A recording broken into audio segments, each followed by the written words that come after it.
तर आज बनवलेली आहे मस्त अशी मिसळ पाव रेसिपी।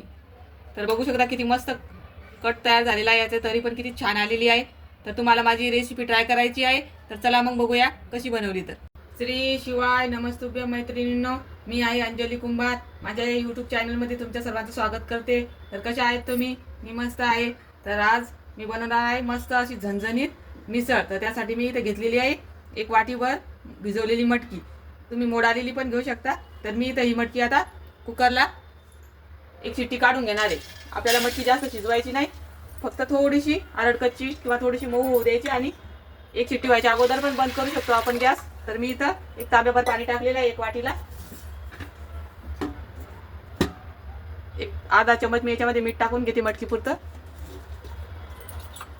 आणि थोडीशी हळद। एक शिट्टी होऊ देते आणि बंद करते।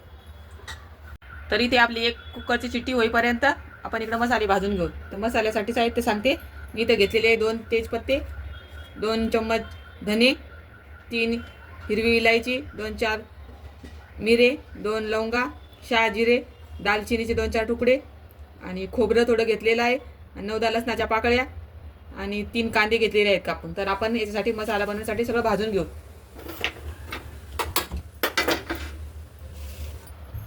तर इथं मी तव्यावर दालचिनी, लवंगा, मिरे आणि हिरवी इलायची छान भाजून घेते। तर याच्यामध्ये मी थोडंसं तेल घातलंय। आता याच्यामध्ये मी 6 जिरे टाकून घेते। तेजपत्त्याचे पाणी टाकले तुकडे करून छान परतून घेते याला। एका प्लेटमध्ये याला काढून घेते। त्याच तव्यावर मी खोबरं भाजून घेते। खोबरं छान सोनेरी कलर येईपर्यंत भाजून घ्यायचं। खोबऱ्याऐवजी तुम्ही खोबऱ्याचा किस पण वापरू शकता। तर बघू शकता खोबरं छान भाजल्या गेलेलं आहे। आता मी हे खोबरं याच प्लेटमध्ये काढून घेते। तर आता मी याच्यामध्ये धने भाजून घेते। आता मी इथे 1 चम्मचभर तीळ टाकणार आहे।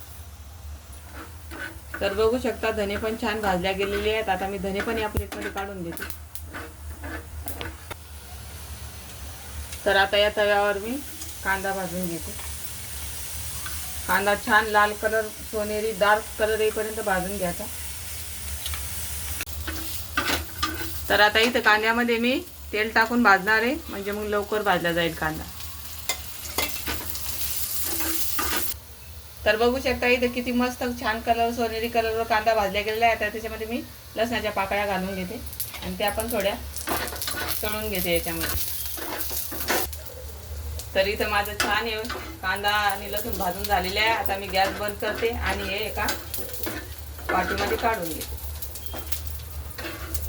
तर आता मी हे अगोदर भाजून घेतलेले मसाले मिक्सरला फिरून घेणार आहे। आता मी हे वाटण छान मिक्सरला बारीक करून घेतलेलं आहे। आता याच्यामध्ये मी हे भाजून घेतलेला कांदा, लसूण आणि कोथिंबीर टाकून फिरवून घेते।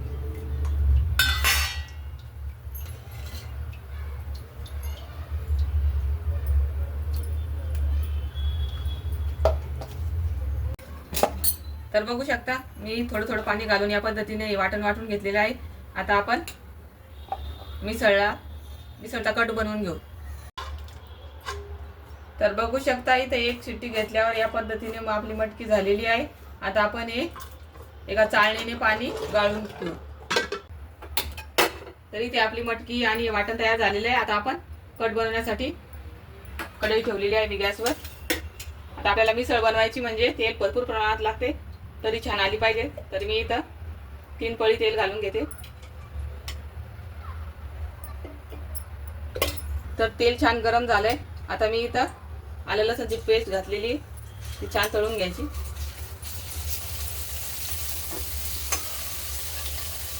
दोन तमालपत्र टाकले,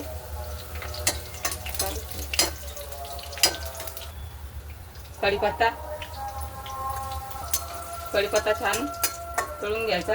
आता याच्यामध्ये आपण मसाले घालून घेऊ। हे मी कांदा लसूण मसाला घेतलेला आहे 2 चमचे, काश्मीरी लाल मिर्च कलरसाठी धनेपूड, जिरेपूड. आता मग हे मसाले आपण छान परतून घेऊ. आता आपण हे वाटण केलेलं याच्यामध्ये टाकून घेऊ आणि छान या वाटणाला मिक्स करून तेल सुटेपर्यंत तळून घेऊ. तर बघू शकता मसाले छान परतलेले आहेत, तेल सुटलेलं आहे छानपैकी. आता याच्यामध्ये आपण थोडीशी मटकी घालणार आहोत. ती छान परतून घेऊ.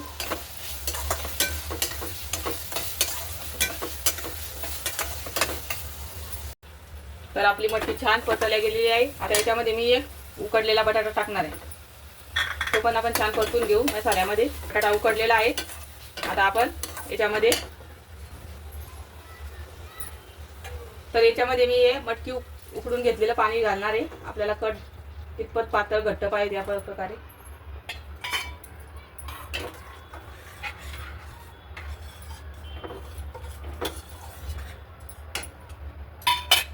तर इथे मी पूर्ण पाणी घातलेलं आहे.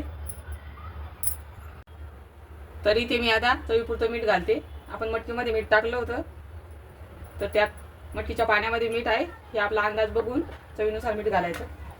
आता हे छान 10-15 मिनिटं उकळून घ्यायचं. याला झाकण ठेवायचं नाही, म्हणजे आपलं तरी अशीच राहील. तर बघू शकता आपला हा रस्सा छान मस्त उकळलेला आहे. किती मस्त तवंग आलेला आहे. बघू शकता कलर पण छान आलेला आहे आपल्या मिसळला. तर आता आपण याच्यामध्ये कोथिंबीर घालून घेऊ.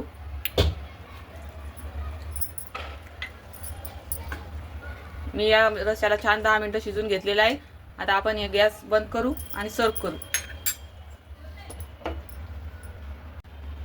तर बघू शकता मी इथं घेतलेले आहे मस्त पाव आणि फरसाण घेतलेलं आहे. तर आपण सर्वप्रथम थोडंसं फरसाण घालून घेणार आहोत.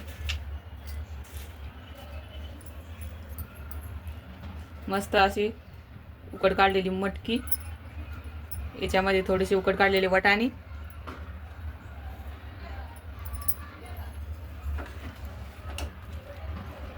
तर बघू शकता किती मस्त झालेला आहे आपला रस्सा. आता आपण याच्यामध्ये रस्सा टाकून घेऊ.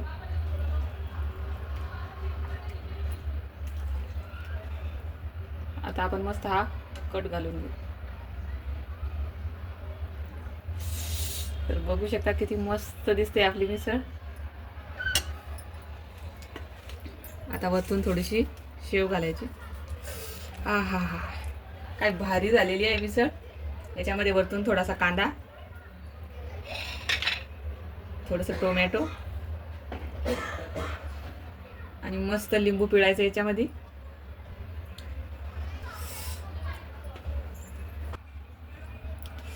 तर बघू शकता मस्त अशी मिसळ आपली तयार आहे, झणझणीत अशी मिसळ.